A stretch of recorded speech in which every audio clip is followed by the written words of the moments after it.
Watching me right now. এই মুহূর্তে যারা আমাকে দেখছেন, যারা আমাকে শুনছেন, আপনাদের সকলকেই অনেক অনেক শুভেচ্ছা এবং স্বাগত। আজকে আমরা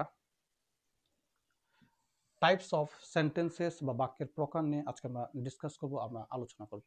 এই সেন্টেন্স বা বাক্যকে দুটি আলাদা উপায়ে, দুটি আলাদা প্রেক্ষিতে ভাগ করা হয়, ভাগ করা যায়। Number one, by function or by meaning, কাজ বা অর্থ অনুসারে, এবং বাই স্ট্রাকচার, গঠন অনুসারে। By function or by meaning, কাজ বা অর্থ অনুসারে সেন্টেন্স 5 প্রকার, এবং বাই স্ট্রাকচার, গঠন অনুসারে সেন্টেন্স 3 প্রকার। তবে কিছু কিছু গ্রামারিয়ান বাই স্ট্রাকচার সেন্টেন্সকে 4 ভাগে ভাগ করেছেন: simple sentence, complex sentence, compound sentence এবং কম্পাউন্ড কমপ্লেক্স সেন্টেন্স। যাই হোক, এই বাই স্ট্রাকচার সেন্টেন্সের প্রকার নিয়ে আমরা অন্য কোনো ভিডিওতে আমরা ডিসকাস করবো, আলোচনা করব।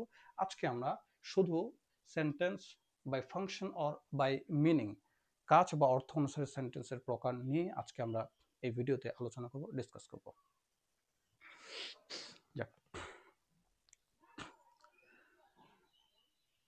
আমরা আমাদের দৈনন্দিন জীবনে, আমাদের রোজকার জীবনে, আমাদের বাস্তবিক জীবনে আমাদের মনের ভাবকে প্রকাশ করার জন্য যে কথাগুলো বলি, সে কথাগুলোকে খুব সিম্পলি, খুব সাধারণভাবে আমরা সেন্টেন্স বা বাক্য বলতে পারি। তো এই যে আমরা আমাদের দৈনন্দিন জীবনে, আমাদের প্রাত্যহিক জীবনে যে কথাগুলো প্রতিদিন বলি, যে বাক্য, যে সেন্টেন্সগুলো আমরা প্রতিদিন বলি, গ্রামারিয়ানরা বাই ফাংশন, বাই মিনিং অনুসারে এই সমস্ত কথাগুলোকে, এই সমস্ত বাক্যগুলোকে 5টি ক্যাটাগরিতে তিনারা ভাগ করেছেন। এই 5টি ক্যাটাগরিতে তিনারা কিভাবে ভাগ করেছেন সেগুলো আমরা প্রথমে আগে সিম্পলি, খুব সহজ করে, খুব সহজ ভাষায় আমরা কনসেপ্টটা বোঝার চেষ্টা করব। তো আমরা আমাদের দৈনন্দিন জীবনে যে বাক্যগুলো, যে কথাগুলো আমরা বলি, এই যতগুলো আমরা কথা, যতগুলো বাক্য আমরা প্রতিদিন বলি, এর মধ্যে যে বাক্যগুলো সাধারণভাবে আমরা বলি, সিম্পলি বলি, যে বাক্যগুলো সিম্পল স্টেটমেন্ট প্রকাশ করে। ফর এক্সাম্পল, আমি প্রতিদিন স্কুলে যাই, আমি প্রতিদিন খেলি, আমি প্রতিদিন ভাত খাই, আমি প্রতিদিন ফেসবুক দেখি, আমি প্রতিদিন ইউটিউব দেখি, যে বাক্যগুলো আমরা সিম্পলি বলি, সাধারণভাবে প্রতিদিন যে বাক্যগুলো আমরা বলি, সেই বাক্যগুলোকে একটা ক্যাটাগরি করা হয়েছে, একটা ভাগ করা হয়েছে। সেই ভাগটাকে নাম দেওয়া হয়েছে অ্যাসার্টিভ সেন্টেন্স বা ডিক্লারেটিভ সেন্টেন্স। যে বাক্যগুলোর মাধ্যমে আমরা প্রশ্ন করি, প্রশ্ন জিজ্ঞাসা করি। ফর এক্সাম্পল, তোমার নাম কি, what is your name, what is your father's name, what is your mother's name, তোমার বাবার নাম কি, তোমার মায়ের নাম কি। এই বাক্যগুলো, যে বাক্যগুলোর মাধ্যমে আমরা প্রশ্ন জিজ্ঞাসা করি, আমরা কোশ্চেন করি, সেই বাক্যগুলোকে একটা আলাদা ক্যাটাগরি করা হয়েছে, সেগুলোর নাম দেওয়া হয়েছে ইন্টারোগেটিভ সেন্টেন্স। কিছু কিছু বাক্য রয়েছে, কিছু কিছু সেন্টেন্স রয়েছে, যে সেন্টেন্সগুলোর মাধ্যমে আমরা আদেশ বোঝাই বা অনুরোধ বোঝাই। ফর এক্সাম্পল, রৌদ্রে ছোটাছুটি করো না, দরজাটি বন্ধ করে দাও, জানালাটি বন্ধ করে দাও, আদেশ বোঝাচ্ছে। দয়া করে তোমার কলমটি দাও, দয়া করে তোমার জলের বোতলটি দাও, অনুরোধ বোঝাচ্ছে। তাহলে এই যে বাক্যগুলো, এই ধরনের বাক্যগুলোকে একটা ক্যাটাগরি করা হয়েছে, এগুলোর নাম দেওয়া হয়েছে ইম্পারেটিভ সেন্টেন্স। কিছু কিছু বাক্য রয়েছে, যেমন ফর এক্সাম্পল, আমরা আল্লাহ হোক, ভগবান হোক, ঈশ্বর হোক, তিনার সামনে দাঁড়িয়ে নতজানু হয়ে আমরা যখন প্রার্থনা করি যে হে আল্লাহ, হে ঈশ্বর, হে ভগবান, তুমি আমাকে, আমার জীবনে তুমি আমাকে সমৃদ্ধি, আমি যেন সমৃদ্ধি লাভ করতে পারি জীবনে, আমি যেন জীবনে সুখ লাভ করতে পারি, আমি যেন পড়াশোনায় খুব ভালো করতে পারি। হে আল্লাহ, হে ঈশ্বর, তুমি আমার বাবা মাকে দীর্ঘজীবী করো। তো এই যে এই ধরনের বাক্যগুলো, যে বাক্যগুলোর মাধ্যমে ইচ্ছা প্রকাশ করছে, প্রার্থনা প্রকাশ করছে, এই বাক্যগুলোকে একটা ক্যাটাগরি করা হয়েছে, একটা ভাগ করা হয়েছে, একটা নাম দেওয়া হয়েছে।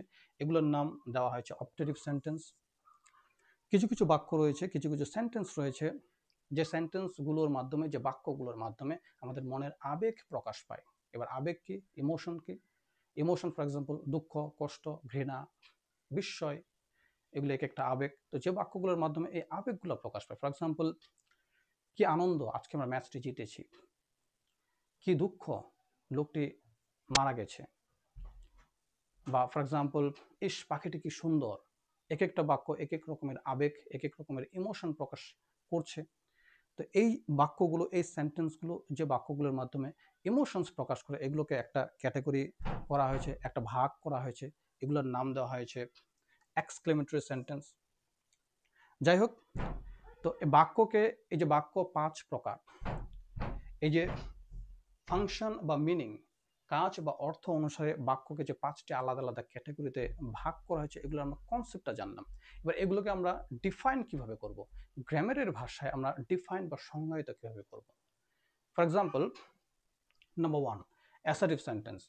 অ্যাসার্টিভ বা ডিক্লারেটিভ সেন্টেন্স, এই সেন্টেন্সগুলোকে আমরা ডিফাইন করতে পারি এইভাবে: a sentence that makes a statement is called an assertive sentence or declarative sentence. যে বাক্যের মাধ্যমে কোনো সাধারণ বক্তব্য প্রকাশ পায়, সিম্পল স্টেটমেন্ট প্রকাশ পায়, বিবৃতি প্রকাশ পায়, সেই বাক্যগুলোকে আমরা বলতে পারি অ্যাসার্টিভ সেন্টেন্স বা declarative sentence. Number two, interrogative sentence. এটাকে আমরা কীভাবে ডিফাইন করব? A sentence that asks a question, একটি বাক্য যে বাক্যের মাধ্যমে কোন প্রশ্ন জিজ্ঞাসা করা হয়, যেমন what is your name, what is your father's name, mother's name, এই বাক্যগুলোকে আমরা বলবো ইন্টারোগেটিভ সেন্টেন্স। আমরা বাংলায় বলতে পারি প্রশ্নমূলক বাক্য বা প্রশ্নসূচক বাক্য। Number three, imperative sentence, a sentence that expresses a command or request is called an imperative sentence। যে বাক্যের মাধ্যমে আদেশ বোঝাবে, অনুরোধ বোঝাবে, সে বাক্যগুলোকে আমরা বলতে পারি imperative sentence।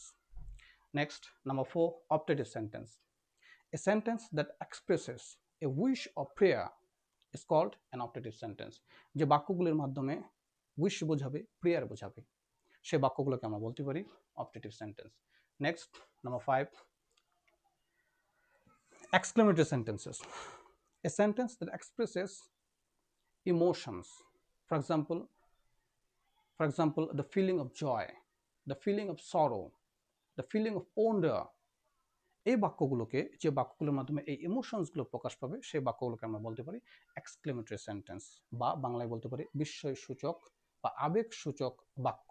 যাই হোক, তাহলে by function or meaning sentence এই পাঁচ প্রকার: assertive, interrogative, imperative, optative and exclamatory sentence.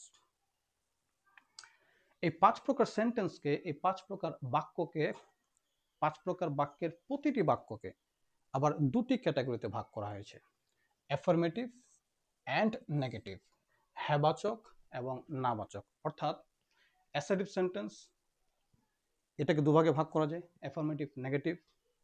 Interrogative সেন্টেন্সও দুভাগে ভাগ করা যায়, অ্যাফার্মেটিভ, নেগেটিভ। ইম্পারেটিভ সেন্টেন্সও অ্যাফার্মেটিভ হতে পারে, নেগেটিভ হতে পারে।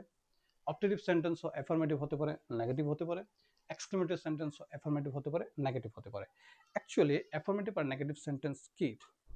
আমরা বলতে পারি এ সেন্টেন্স দ্যাট অ্যাফার্মস সামথিং, যে বাক্যগুলো কোনো কিছুকে অ্যাফার্ম করে, হ্যাঁ সূচকভাবে বলে, সেই বাক্যগুলোকে আমরা বলতে পারি অ্যাফার্মেটিভ সেন্টেন্স। এবং এ সেন্টেন্স দ্যাট ডিনাইজ সামথিং, যে বাক্যগুলো কোনো কিছুকে না সূচকভাবে বলে, নেগেটিভলি বলে, সে বাক্যগুলোকে আমরা বলতে পারি নেগেটিভ সেন্টেন্স। তাহলে এই পাঁচ প্রকার সেন্টেন্সের প্রতিটা সেন্টেন্সে অ্যাফার্মেটিভ হতে পারে, নেগেটিভ হতে পারে। For example, I go to school, I do not go to school. I go to school, আমি স্কুলে যাই, আমি স্কুলে যাই না। I do not go to school. দুটি বাক্যই কিন্তু অ্যাসার্টিভ সেন্টেন্স বা ডিক্লারেটিভ সেন্টেন্স। কেন? সিম্পল স্টেটমেন্ট প্রকাশ করছে। সুতরাং দুটি বাক্যই অ্যাফার্মেটিভ সেন্টেন্স বা ডিক্লারেটিভ সেন্টেন্স। কিন্তু এই প্রথম বাক্যটা হ্যাঁ সূচকভাবে বলছে, ওই জন্য এই বাক্যটাকে আমরা বলবো অ্যাফার্মেটিভ সেন্টেন্স। কিন্তু দ্বিতীয় বাক্যটা একটা নট ওয়ার্ড রয়েছে, না বাচক বা না সূচকভাবে বলছে, ওই জন্য এই বাক্যটা নেগেটিভ সেন্টেন্স। দুটোই অ্যাফার্মেটিভ সেন্টেন্স বা ডিক্লারেটিভ সেন্টেন্স, কিন্তু এটা দুটোই অ্যাসার্টিভ সেন্টেন্স বা ডিক্লারেটিভ সেন্টেন্স, কিন্তু এই বাক্যটা অ্যাফার্মেটিভ এবং এই বাক্যটা নেগেটিভ। ঠিক একই রকমভাবে, do you smoke, do you not smoke, do you smoke, তুমি কি ধূমপান করো, ডু ইউ নট স্মোক, তুমি কি ধূমপান করো না। দুটোই কোশ্চেন, কিন্তু এটা হ্যাঁ সূচকভাবে বলছে, অ্যাফার্মেটিভলি বলছে, ওই জন্য এটা অ্যাফার্মেটিভ সেন্টেন্স। কিন্তু এটা নট ওয়ার্ড রয়েছে, নেগেটিভলি বলছে, না বাচকভাবে বলছে, না সূচকভাবে বলছে, ওই জন্য এই সেন্টেন্সটাকে আমরা বলবো নেগেটিভ সেন্টেন্স। ঠিক একই রকমভাবে, গো দেয়ার, ডু নট গো দেয়ার, দুটোই ইম্পারেটিভ সেন্টেন্স। এটা হ্যাঁ সূচকভাবে বলছে, ওই জন্য অ্যাফার্মেটিভ। এটা নেগেটিভলি বলছে, ওই জন্য এটা নেগেটিভ সেন্টেন্স। ঠিক একই রকমভাবে, may you prosper in life, may you not suffer in life, দুটোই অপটেটিভ সেন্টেন্স। কিন্তু এটা অ্যাফার্মেটিভলি বলছে, ওই জন্য এটা অ্যাফার্মেটিভ সেন্টেন্স। এটা নেগেটিভলি বলছে, ওই জন্য এটা নেগেটিভ সেন্টেন্স। ঠিক একই রকমভাবে, হুররা, we have succeeded at last, alas, we have not succeeded at last, এটাতে আনন্দ প্রকাশ করছে, এটাতে দুঃখ প্রকাশ করছে, দুটোই ইমোশন।